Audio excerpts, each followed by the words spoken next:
এইটা হলো actually photo কিনা, এইটা হলো অ্যাকচুয়ালি তোমার ফটো কিনা, দেখুন ফটো কিনা। এইটা হলো তোমার অ্যাকচুয়ালি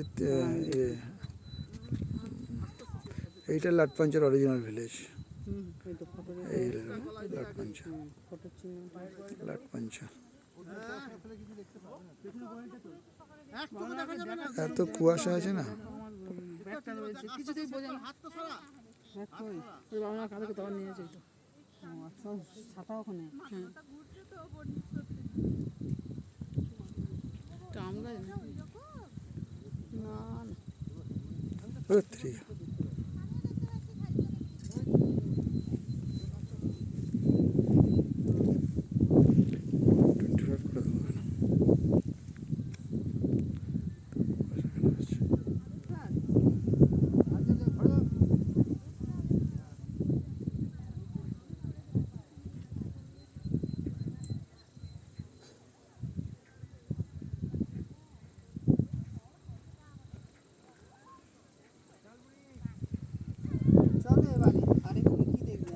না আর কিছু না, চলো।